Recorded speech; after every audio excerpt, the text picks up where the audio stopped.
Hello students, welcome to my channel. So student, जैसा कि आपके बीए फर्स्ट सेमेस्टर समाजशास्त्र यानी सोशियोलॉजी का जो यूनिट 8 है वो आज की वीडियो में हम स्टार्ट करने वाले हैं। और स्टूडेंट देखिए, जो आपका फर्स्ट सेमेस्टर समाजशास्त्र का जो सिलेबस है नई शिक्षा नीति के अनुसार, वो सिलेबस मैंने पूरा अपने चैनल पे अपलोड कर दिया है। अगर अभी तक आपने नहीं देखा कि आपको अपने सिलेबस में कौन कौन सी चीजें पढ़नी है और नए सिलेबस में आप लोगों का कितने यूनिट्स हैं, कितने टॉपिक्स हैं, तो आप लोग मेरे चैनल की प्लेलिस्ट चेक कर सकते हैं, या तो फिर मैं आपको उस वीडियो का लिंक डिस्क्रिप्शन बॉक्स में दे दूंगी। आप डिस्क्रिप्शन बॉक्स में अपना सिलेबस चेक कर लीजिएगा ये वीडियो पढ़ने के बाद। और उसके अलावा जो आपकी 1 to 7 यूनिट हैं आपके सिलेबस में, वो सब मैं कंप्लीट करा चुकी हूँ। एक एक टॉपिक हर यूनिट का पूरा कंप्लीट करा लिया है नोट्स के साथ। तो अभी तक आपने नहीं पढ़ा है तो उसके लिए आप मेरे चैनल में प्लेलिस्ट को चेक कर सकते हैं, सोशियोलॉजी बीए फर्स्ट सेमेस्टर। और स्टूडेंट देखिए, आप लोग सिलेबस देख लीजिएगा, उसके बाद आप लोग अपने यूनिट्स देख देख के प्लेलिस्ट में चेक कर करके पढ़िएगा, क्योंकि जब तक आप लोग सिलेबस नहीं देखेंगे आप लोग समझ नहीं पाएंगे कैसे कौन कौन सा टॉपिक पहले पढ़ना है, कौन सा बाद में पढ़ना है। उसके अलावा जो आपका फर्स्ट सेमेस्टर एग्जाम का मॉडल पेपर है, उसका भी वीडियो मैंने अपलोड कर दिया है कि किस तरह आपके सोशियोलॉजी में पेपर आते हैं, कितने ऑप्शंस होते हैं, कितने मार्क्स का होता है, कैसे क्वेश्चन पूछे जाते हैं। तो उसका भी लिंक मैं आपको दे दूंगी डिस्क्रिप्शन बॉक्स में, उसको भी आप लोग देख लीजिएगा। उसके अलावा मैंने इंपॉर्टेंट क्वेश्चन आंसर की वीडियो भी अपलोड कर रखी है, वो भी मैं आप लोग को दे दूंगी लिंक, वो भी आप लोग सब डिस्क्रिप्शन बॉक्स में चेक कर लीजिएगा और प्लेलिस्ट भी चेक कर लीजिएगा। तो चलिए आज स्टार्ट करते हैं आपका यूनिट 8। इसके बाद जो है देखिए, आपका यूनिट 8 क्या है, सामाजिक स्त्रीकरण, यानी जो सामाजिक स्त्रीकरण है उसका अर्थ, रूप और आधार, ये आप लोगों को अपने यूनिट 8 में पढ़ना है। उसके बाद है सामाजिक गतिशीलता, अर्थ और प्रकार। तो इसमें सामाजिक गतिशीलता का भी अर्थ और प्रकार पढ़ना है। यानी यूनिट 8 के अंदर आपको 2 टॉपिक्स पढ़ने हैं, सामाजिक स्त्रीकरण और सामाजिक गतिशीलता, जिनका आपको अर्थ, रूप और आकार, और इसमें आपको अर्थ और प्रकार पढ़ना है। तो आज की वीडियो में हम अभी सिर्फ सामाजिक स्त्रीकरण के बारे में ही पढ़ेंगे, और जो आपका नेक्स्ट टॉपिक है वो आपके नेक्स्ट वीडियो में मिल जाएगा आपको। तो चलिए स्टार्ट करते हैं। देखिए, सामाजिक स्त्रीकरण का अर्थ। सामाजिक स्त्रीकरण होता क्या है, इसको समझिए। देखिए, सामाजिक स्त्रीकरण वह सामाजिक व्यवस्था है जिसके अंतर्गत समाज के विभिन्न समूहों को क्रमशः उच्च से निम्न तक की स्थिति, पद या स्थान प्राप्त होते हैं, और उसी के अनुसार एक समूह विशेष कुछ विशेषाधिकारों या नियोग्यताओं का भी हकदार होता है। तो देखिए, जो सामाजिक स्त्रीकरण है वह सामाजिक व्यवस्था है, यानी समाज की एक ऐसी व्यवस्था है जिसके अंतर्गत, यानी जिसमें समाज के विभिन्न जो समूह है उसमें क्रमशः उच्च से निम्न तक की स्थिति, पद या स्थान प्राप्त होते हैं। जैसे देखिए, उच्च से निम्न का मतलब ये है कि जो समाज में बड़े लोग हैं, अमीर लोग हैं, उनका जो समाज में स्तर होता है वो मतलब बहुत ऊंचा होता है, और जो मिडल है, जो बीच के लोग हैं वो मिडल होता है, उनका जो वर्ग है, उनका जो स्तर है समाज में वो मिडिल क्लास जो होते हैं। और जो निम्न का मतलब, जैसे जो लोग रोज मजदूरी करके रोज का अपना खर्चा चलाते हैं, झोपड़पट्टी में रहते हैं, वो लोग समाज में निम्न वर्ग में आते हैं। उनको समाज मतलब निम्न नजर से ही देखता है और बड़े को हमेशा ऊंची नजर से ही देखता है। और देखिए, स्थिति, पद या स्थान प्राप्त होते हैं, और उसी के अनुसार एक समूह विशेष कुछ विशेष अधिकारों या नियोग्यताओं का भी हकदार होता है। यानी कि ये वर्ग में तो बटे ही होते हैं, जो उच्च है, निम्न है, मिडल है, उसके अनुसार, उसी के अनुसार उनका मतलब हक होता है, उनकी योग्यताएं होती है। जैसे पद होता है, स्थान होता है, जो ऊंचे हैं उनका स्थान भी ऊंचा होता है, जो नीच है, जो निम्न है, उनका स्थान भी समाज में निम्न होता है। तो इसी तरह से समाज में एक स्त्रीकरण बनाया गया है कि जिस तरह के लोग हैं उसी तरह से उनका विभाजन किया गया है, उनकी एक व्यवस्था बनाई गई है।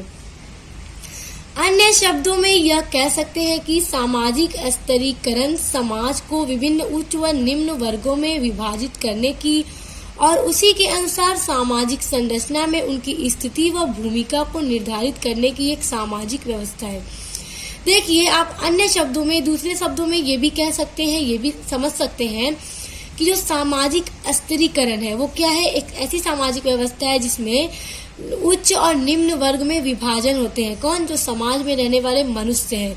जो ऊंचे लोग हैं, जो बड़े लोग हैं, जो पैसे वाले हैं, वो उच्च वर्ग में आते हैं। जो निम्न है, जो गरीब है, दिन की मजदूरी करके ही अपना दिन का खर्चा चलाते हैं, वो निम्न वर्ग में आते हैं। और उसी के अनुसार सामाजिक संरचना में उनकी स्थिति व भूमिका को निर्धारित करने की एक सामाजिक व्यवस्था है। और जैसे जैसे जिस तरह के लोग हैं समाज में, उसी के अनुसार समाज में उसी संरचना को देखकर, उसी व्यवस्था को देखकर उनकी जो समाज में स्थिति व भूमिका है, यानी जो उनका स्टेटस है और जो उनका रोल है, उसी को देखकर उनको मतलब उसी तरह के कार्य दिए जाते हैं। यानी अगर देखिए कि मतलब कोई अगर स्टेटस की बात करें, जैसे अगर कोई देखिए कोई बहुत पढ़ा लिखा व्यक्ति है जो अपने कामों को करने में बहुत योग्य है, तो उसे अच्छी पोस्ट मिलेगी। यानी कोई मेहनत करके अगर डीएम बन जाए तो वो डीएम की पोस्ट पर जाएगा। उसी हिसाब से अगर आप पियून को देखें, कर्मचारी देखें, तो क्लर्क देखें, वो मतलब उनका जो पद होगा, स्टेटस होगा, वो उतना हाई नहीं होगा जिस तरह से एक डीएम का होगा। तो इसी तरह से अलग अलग पद होते हैं, स्थान होते हैं, वर्ग होते हैं। इसी को देख के इसी को कहा जाता है सामाजिक स्त्रीकरण, जिसमें उच्च निम्न वर्ग में मतलब बांटा गया है और इस तरह की एक सामाजिक व्यवस्था, समाज की व्यवस्था बनाई गई है। देखिए, अभी हमने सामाजिक स्त्रीकरण का अर्थ समझ लिया। आई होप कि आपको समझ में भी आ गया होगा। अब देखिए, अब हम देखेंगे कुछ विद्वानों के अनुसार, कुछ बड़े बड़े विद्वानों के अनुसार हम सामाजिक स्त्रीकरण की परिभाषा देखेंगे कि जो विद्वान रहे हैं, समाजशास्त्री रहे हैं, वो किस तरह से अपनी भाषा में अपने अनुसार सामाजिक स्त्रीकरण को परिभाषित करते हैं।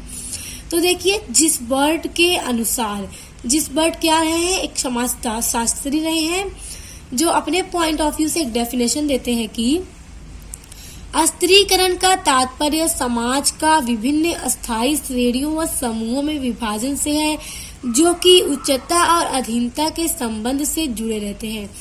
देखिए स्टूडेंट, इस परिभाषा से भी वही अर्थ निकलता है जो अभी हमने समझा है। जैसे जो सामाजिक स्त्रीकरण है वो एक ऐसी व्यवस्था है, एक ऐसी मतलब एक उसे तात्पर्य ये है कि जो समाज में उच्च वर्ग है, निम्न वर्ग है, वो समाज में बटे होते हैं। आपने भी हम सब ये चीज देखते हैं कि समाज में उच्च, मिडिल और निम्न वर्ग पाए जाते हैं और वही जो है, वही जो चीज है समाज में, जो एक व्यवस्था है, वही सामाजिक स्त्रीकरण है। अब दूसरी डेफिनेशन देखिए सदरलैंड और वुडवर्ड के अनुसार। अब देखिए ये क्या कहते हैं कि सामाजिक स्त्रीकरण क्या है। स्त्रीकरण सामान्यतया अंतःक्रिया अथवा विभेदीकरण की प्रक्रिया है, जिसके द्वारा कुछ व्यक्तियों को दूसरों की तुलना में उच्च स्थिति में प्राप्त होती है। तो देखिए सदरलैंड और वुडवर्ड ये कह रहे हैं कि जो सामाजिक स्त्रीकरण एक ऐसी अंतःक्रिया है जिसमें देखिए जिसके द्वारा कुछ व्यक्तियों को दूसरों की तुलना में उच्च स्थिति में प्राप्त होती है। जैसे देखिए समाज में वर्ग है, उच्च, निम्न, मध्यम वर्ग, 3 तरह के वर्ग हैं समाज में। जो उसमें से उच्च वर्ग है उनको समाज में ज्यादा सम्मान दिया जाता है, उनको लोग ऊंची नजर से देखते हैं, उनकी इज्जत करते हैं, उनकी रेस्पेक्ट करते हैं, उनकी बात भी मानते हैं। अगर वो 2 काम कह दे तो आदमी कर भी देंगे। मगर जो निम्न वर्ग हैं उनको लोग नीची निगाहों से देखते हैं, उनकी समाज में उतनी इज्जत नहीं होती है, उतना सम्मान नहीं होता है। तो इससे क्या है कि विभेदीकरण की प्रक्रिया है जिसमें तुलना की जा रही है, उच्च को निम्न से तुलना की जा रही है। जो उच्च है उनको रेस्पेक्ट दिया जाता है, जो निम्न है उनको नहीं दिया जाता। तो सदरलैंड और वुडवर्ड का यही कहना है कि एक विभेदीकरण की प्रक्रिया है जिसमें मतलब 2 लोगों को उच्च और निम्न दोनों की तुलना की जाती है। आई होप कि आपको ये भी समझ में आ गया होगा। देखिए स्टूडेंट्स, हमने सामाजिक स्त्रीकरण का अर्थ और परिभाषा पढ़ ली। आई होप कि समझ में भी आ गया होगा। अब देखिए सामाजिक स्त्रीकरण के आधार, जो कि आपके एग्जाम के लिए बहुत इंपॉर्टेंट है, एग्जाम में इससे क्वेश्चंस पूछ दिए जाते हैं। तो देखिए जो सामाजिक स्त्रीकरण के आधार है वो क्या क्या है। तो देखिए स्टूडेंट्स, अगर आपसे एग्जाम में पूछ दिया जाए तो आप पहले हेडिंग डालेंगे सामाजिक स्त्रीकरण के आधार, उसके बाद लिखिएगा कि सामाजिक स्त्रीकरण के आधार निम्न है, उसके बाद लिखिएगा पहला। इस तरह से ही एग्जाम में लिखिएगा। तो देखिए जो पहला आधार है वो है जन्म। इसको समझिए, भारतीय जाति व्यवस्था जन्म पर आधारित स्त्रीकरण का एक उदाहरण है। इसमें व्यक्ति के कार्य, पद, व्यवसाय और प्रतिष्ठा को जन्म द्वारा निश्चित किया जाता है। इस बारे में A.W. ग्रीन लिखते हैं कि जाति सामाजिक दर्जों के स्त्रीकरण की एक ऐसी व्यवस्था है जिसमें गतिशीलता, सामाजिक दर्जा, सीढ़ी में ऊपर नीचे जाना कम से कम विचार की दृष्टि से नहीं हो सकता। तो देखिए, इसमें कहने का ये मतलब है कि जन्म एक ऐसा स्त्रीकरण का आधार है कि अगर कोई बच्चा पैदा हुआ जो ऊंची कास्ट में पैदा हो गया, जाति में पैदा हो गया, तो उसका जो स्त्रीकरण है समाज में वो ऊंचा ही रहेगा, समाज उसको उसी निगाह से देखेगा। और अगर वो निम्न में पैदा हो गया तो लोग उसे निम्न निगाह से ही देखेंगे। तो जन्म के समय ही ये निश्चित हो जाता है। और देखिए, व्यक्ति के कार्य, पद, व्यवसाय और प्रतिष्ठा को जन्म द्वारा निश्चित किया जाता है। अगर जैसे देखिए, कोई बहुत बड़ा बिजनेसमैन है, उसके घर में अगर किसी बच्चा ने जन्म लिया, तो अगर वो बहुत बड़ा बिजनेसमैन है तो भी समाज उसे ऊंची निगाह से ही देखेगा। तो कहने का मतलब ये है कि जन्म के टाइम भी सामाजिक अस्तिकरण होता है। जो जिस तरह के जाति वर्ग में पैदा होगा, समाज उसे उसी निगाह से देखेगा, और ये भी सामाजिक अस्तिकरण का एक आधार है। आई होप कि आपको ये भी समझ में आ गया होगा। देखिए, अब दूसरा अस्तिकरण का आधार है वर्ग। देखिए, जाति प्रथा की भांति ही वर्ग भी समाज में प्रचलित है, यानी जो जाति प्रथा है वो भी समाज में प्रचलित है। किस लिए? सामाजिक अस्तिकरण के लिए, जिसके द्वारा समाज के विभिन्न समूहों को एक दूसरे से पृथक किया जाता है। यानी वर्ग जाति के माध्यम से भी समाज में एक दूसरे से पृथक करना यानी अलग किया जाता है। जैसे पद, प्रतिष्ठा, पेशा, आयु, संपत्ति इत्यादि। जैसे अगर मान लीजिए किसी का पद है जो बहुत ही हाई लेवल का है, तो उसे समाज उसी नजर से देखता है, उसे उसी प्रतिष्ठा दी जाती है। और देखिए, जाति प्रथा कहने का मतलब ये है कि जो उच्च जाति का होगा उससे और निम्न जाति, उन दोनों को एक दूसरे से पृथक किया जाता है, यानी कि उनको वैसा ही स्तर मिलता है समाज में। पेशा, अगर मान लीजिए किसी का पेशा बहुत बड़ा है, तो उसका भी जो समाज में जो अस्तिकरण होगा वो बहुत ऊंचा होगा। आयु, संपत्ति, और जिनकी संपत्ति समाज में बहुत ज्यादा होगी, जो बहुत बड़ा होगा, बहुत रिच होगा, तो उसका भी जो स्तर होगा समाज में वो बहुत हाई होगा।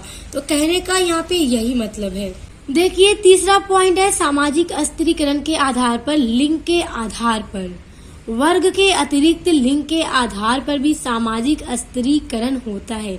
लिंग के आधार पर स्थिति और कार्यों का विभाजन किया जाता है।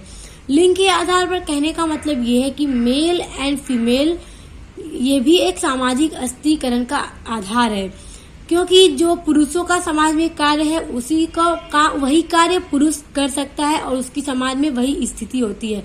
और जो काम महिलाएं कर सकती हैं, औरतें कर सकती हैं, तो वही कार्य महिलाओं को दिए जाते हैं।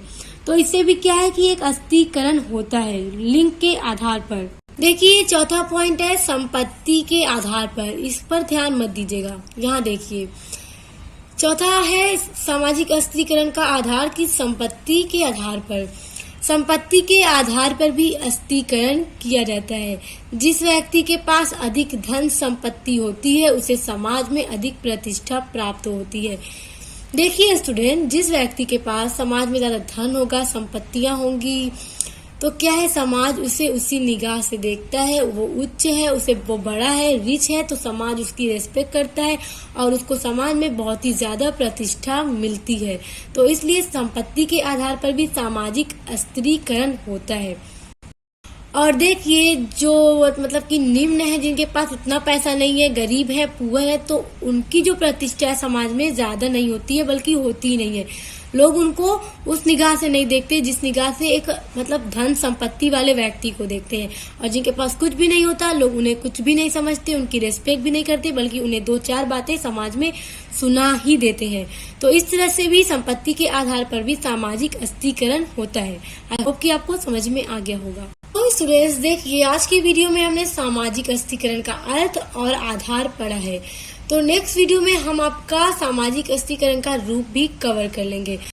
तो आगे के अपने सभी टॉपिक्स और यूनिट को पढ़ने के लिए और इम्पोर्टेंट क्वेश्चन आंसर की वीडियोस के लिए चैनल को सब्सक्राइब करके बेल आइकन को प्रेस कर लीजिए। तो अब मिलते हैं नेक्स्ट वीडियो के साथ।